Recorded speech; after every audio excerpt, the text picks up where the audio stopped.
Bueno, pues seguimos aquí en la segunda parte de este video que introducía la composición de funciones. Y habíamos avisorado que lo que seguía era estudiar el concepto de función inversa, que en algo tenía que ver con la composición de funciones, ¿no? Bueno, y para ello voy a recurrir nuevamente a dos ejemplos que ya habíamos mencionado.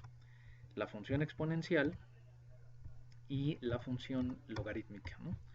Que cuando las introducíamos en videos anteriores habíamos definido como la función más rápida y la función más lenta de la naturaleza respectivamente. Y en efecto, eso se observa en sus gráficas. La gráfica de la función exponencial aquí en verde es una función que crece muy rápido y la función logarítmica, decíamos, sube muy pocos cuadritos, pero para ello tengo que avanzar una cantidad increíble de unidades hacia la derecha. Bueno, ¿por qué estas dos funciones que tenemos aquí ya en pantalla son funciones inversas? Si uno hace un esfuerzo de imaginación, se darán cuenta que son como que gemelas, como que hay lo mismo del lado derecho y del lado izquierdo a un espejo imaginario que no hemos trazado. Ese espejo imaginario se llama la función identidad y es una de las funciones más sencillas y más útiles en teoría de funciones. Se llama la función identidad, que aparece aquí en rojo, precisamente porque cuando la x vale 1, la y también vale 1. Cuando x vale 2, la y vale 2. Es decir, el valor de la variable independiente es idéntica a la de la variable dependiente. No se le hace nada a la independiente para obtener el valor de y. Eso genera una recta que cruza a 45 grados el plano cartesiano. Y es el espejo que nos importa y que nos sirve para descubrir si la gráfica de dos funciones son o no inversas. Y fíjense que aquí, ahora que hemos trazado ese espejo rojo, pues nos damos cuenta que en efecto, la gráfica que aparece por arriba es exactamente igual a la que aparece por debajo. Eso significa que estas dos funciones son funciones inversas. La exponencial es la inversa de la función logarítmica. Afortunadamente eso no pasa únicamente con estas dos funciones. Hay una cantidad enorme de funciones que son funciones inversas. Y voy a recordar otro ejemplo que ya les había mencionado cuando introducíamos las funciones irracionales. Y les había dicho que el único patrón de comparación que teníamos para las funciones irracionales era las funciones polinomiales. Voy a escribir la función irracional más sencilla, que es la raíz simple de x, ¿no? Ahí está. Okay.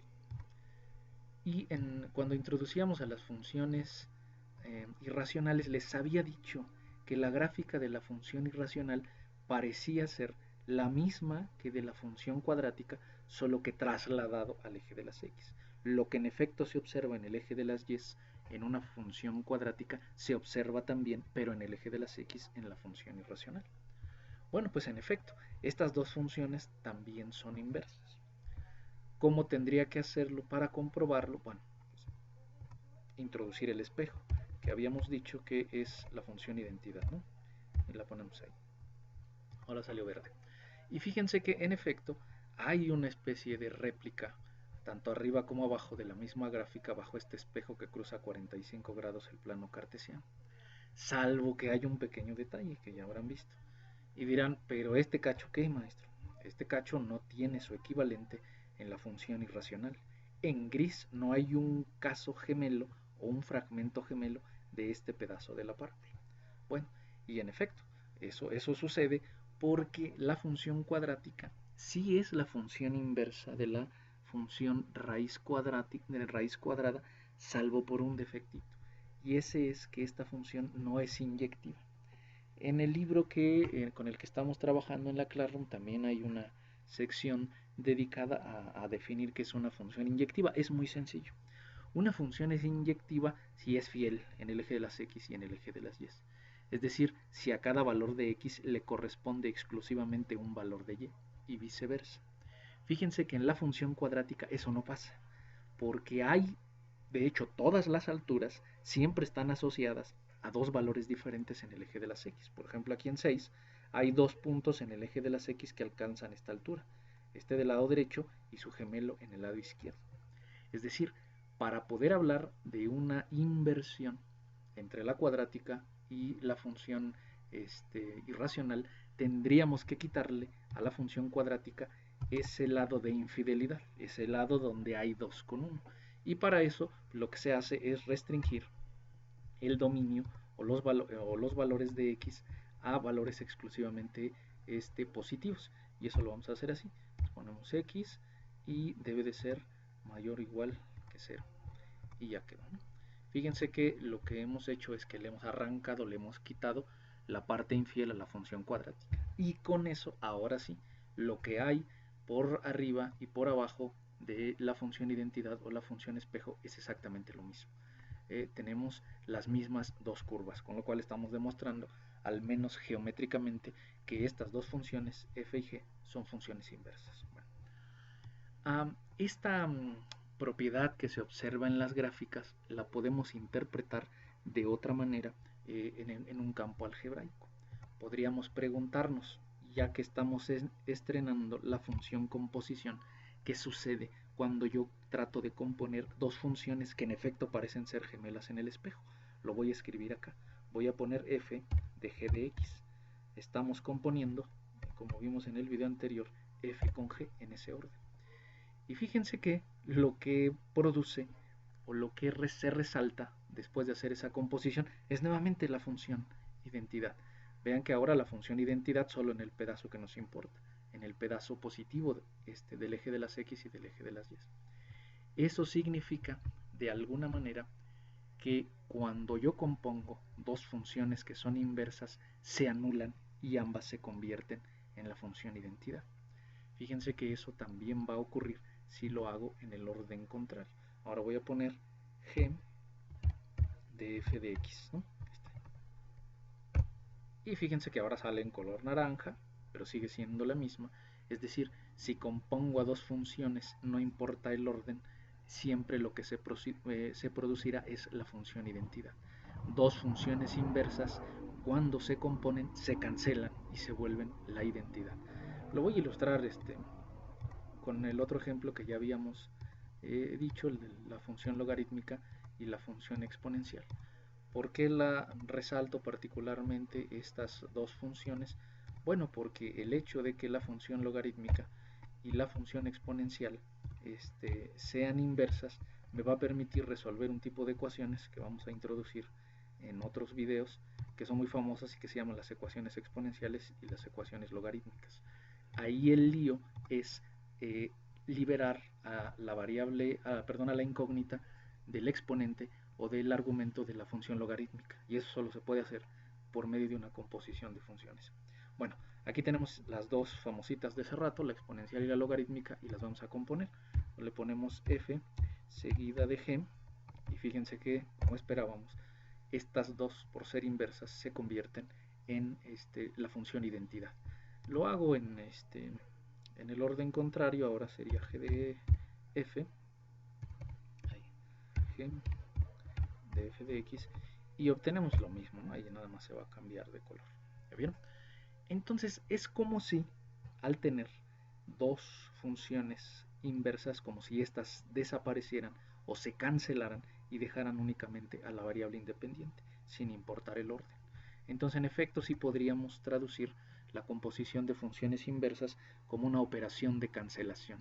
Así como a la hora de despejar, para cancelar un número que está sumando hay que ponerle su negativo, si está multiplicando hay que ponerle el número que lo divide, para poder así cancelar esas 2 cantidades. Bueno, esa cosa se puede hacer también cuando tratamos con funciones, ¿sale? Bueno, entonces ya sabemos cómo identificar si 2 funciones son o no funciones inversas, porque eso depende de si están reflejadas o no con respecto al espejo de 45 grados que hay en el plano cartesiano. Lo importante o lo interesante sería saber cómo se le puede hacer eso sin GeoGebra. Es decir, cómo puedo yo encontrar la función inversa de otra si solo conozco su regla de correspondencia, su fórmula y no su gráfica. Bueno, primero quiero decirles que aquí ahí tienen una tablita en donde hay varias funciones, vamos a llamarle funciones directas, y de este lado están sus funciones inversas, están revueltas. Les voy a pedir de tarea, utilizando GeoGebra, como ya lo hicimos, que ustedes se encarguen de ver quién es la función inversa de cada uno de los elementos del lado izquierdo que están en el lado derecho, ¿sale? Que me digan, esta le toca la tercera, esta la quinta. lo vamos a hacer con GeoGebra, es decir, solo visualmente. Pero me interesa también que ustedes sepan hacerlo de manera algebraica, que esa es la manera más propia de los exámenes, ¿no? Entonces lo voy a hacer con 3 ejemplos muy rápidamente. Nos dicen, bueno, ¿cómo hacemos para producir la función inversa? Primero me tienen que dar una función, en este caso me dan el polinomio 3x cuadrada más 6, y esa función se llama f. Y me dicen encuentra su función inversa. Como acabamos de ver, la función inversa de alguna manera es la gemela en el espejo. Si yo tengo una función directa en la que naturalmente a la variable que está despejada la llamamos y, la función inversa será aquella donde ocurra lo contrario, donde la variable que esté despejada no es y, sino x. Eso sería lo más natural en que podemos comprender la idea de lo inverso. Entonces, por ello el procedimiento radica en despejar a la variable que no está despejada, es decir, a la x. Y eso voy a hacerlo, ¿no? Entonces le estorba el 6 que está sumando, pasa restando. El 3 que multiplica la x cuadrada pasa dividiendo. Y para terminar de despejar a la x, habría sencillamente que quitar ese cuadrado sacando una raíz del otro lado. Y fíjense que he logrado despejar a x en términos de y. Lo único que tendré que hacer después es intercambiar las variables, porque todas las funciones, quien tiene que aparecer despejada es la y quien tiene que aparecer en las fórmulas es la x, y eso es lo que hacemos en el paso final. Fíjense que una vez intercambiadas las variables obtenemos esta función. Y ya sencillamente a la letra y le voy a reasignar un nombre, a saber que esta función no es la f original, pero en algo tiene que ver o en algo está relacionado con la función original. Y la notación o la escritura de las funciones inversas es ponerle un -1 a el nombre de la función con la que originalmente estábamos trabajando. De modo que la función inversa de f es esta que está acá. De modo que la función inversa a esta polinomial es una función irracional. ¿Cómo lo podríamos comprobar? Bueno, pues vaciando esta función en GeoGebra y esta otra y ver que en efecto son gemelas en el espejo. Lo voy a hacer solo con este ejemplo, ya creo que hemos abundado mucho en eso en GeoGebra, pero digamos que eso garantizaría o es una manera de probar que su procedimiento algebraico es correcto. Entonces escribimos la primera función que, ya ven que soy olvidadizo, ya se me olvidó, 3x cuadrada más 6, ¿no? Ponemos ahí 3x cuadrada más 6, ¿no? Ahí está la función f. Y la otra, o la que encontramos, si queremos ver si en efecto es su función inversa, es x menos 6 entre 3, ¿no? En raíz. X menos 6 entre 3. Ahí está. Pues ponemos x menos 6. Me salgo del paréntesis. Entre 3. Ahí está. Y ya la tenemos, ¿no? Ahora, fijémonos que esta función es defectosita, ¿no? Le podríamos quitar ese defecto restringiendo su dominio, como ya habíamos hecho en el anterior, y reservándonos los valores de x que estén exclusivamente a la derecha de 0, ¿no? Así lo hacíamos. Y ya con eso tenemos una función que en términos matemáticos se llamaba inyectiva, ¿no? O una función fiel, o una función donde a cada x solo le toca una pareja en y y viceversa. Y fíjense que en efecto pues, se observa que esas dos funciones, si hacemos un zoom, pues son gemelas, ¿no? Le ponemos el espejo nuevamente y ya está de más, ¿no? A ojo se veía que sí. Y en efecto, pues, estas dos funciones he comprobado visualmente que sí son inversas, y lo cual pues, reafirma el procedimiento que tenemos de este lado. Entonces en los siguientes ya solo voy a detallar el procedimiento algebraico, ya saben cómo se comprueba. Tenemos una función un poquito más complicada, ¿no? Una función racional y queremos hallar su función inversa. Primero cambiamos el nombre de la función por la variable y empiezo a despejar ahora la variable x. Esta expresión que está en el denominador la paso multiplicando. Reparto el producto por 3x más 5, ¿no? Y por 3x, 3xy, y por 5, 5y, y del otro lado no ha pasado nada. Como lo que quiero despejar es la x, pues voy a aislar la variable del lado izquierdo. Y eso lo tenemos de este lado, ¿no? ¿Qué voy a hacer después? Como quiero despejar a x, la voy a factorizar. Es decir, me la robo de los dos lugares donde aparece. Y escribo dentro del paréntesis lo que queda cuando me robo a la x. Esa cantidad, por estar multiplicando, en el penúltimo paso pasará dividiendo. Y en el último paso lo que tenemos que hacer es intercambiar, ¿no? Es decir, todas las y las voy a cambiar por x y todas las x, que en este caso solo es una, la voy a cambiar por y. Ese es el proceso de inversión de la variable. Y ya finalmente, para que quede bonito, bien maquillado, sencillamente recuerdo que esa nueva función que he producido en algo tenía que ver con la original y es exactamente su función inversa, ¿no? Que también fue otra función irracional. Si vaciamos esta función y esta función en GeoGebra, tendrá que suceder, si hicimos bien el procedimiento, pues que hay una reflexión con respecto al espejo de la función identidad. Y hago un último, ¿no? Que sería como pues, ahí de los casos de mala suerte que les podrían salir. Tenemos un polinomio, una función polinomial, y lo que tengo que hacer es despejar la x para hallar la función inversa, ¿no? Entonces intercambiamos la p por y fíjense que aquí no podemos despejar directamente a la x porque aparece en dos lugares y además con exponente diferente. Entonces tendría que resolver esta ecuación de segundo grado. Bueno, voy a hacerlo por método de completar el trinomio cuadrado perfecto. Sirve que lo sacan ahí del baúl de los recuerdos. Y fíjense que ese método consiste en aislar la variable que tiene en efecto un exponente 2. Ese 1 lo pasé del otro lado restando. Y completar el trinomio cuadrado perfecto consiste en sacarle la mitad al término que será central y elevarlo al cuadrado. La mitad de 6 es 3 al cuadrado. Pero para no desbalancear la ecuación lo hago del otro lado. También lo agregamos del lado izquierdo. Este es un trinomio cuadrado perfecto y se factoriza como un binomio al cuadrado, donde solo nos quedamos con el primero y el último término sin su cuadrado, heredando el signo del de en medio. Si aquí dijera más 6, aquí tendría que poner x más 3 al cuadrado. Del otro lado lo que hice pues, es hacer la operación 3 al cuadrado 9 menos 1 8. Recuerden que lo que estoy haciendo es despejar a la variable x. Por lo tanto, tendré que quitarle el exponente cuadrado, pasándolo del otro lado como una raíz. Y solo me voy a quedar con la raíz positiva, porque acuérdense que estamos buscando funciones inyectivas. Por último, el número que le estorba a la x es el 3 negativo, pasa positivo. Ya que terminé de despejar, hago el intercambio de variables. Donde hay y, pongo x y viceversa.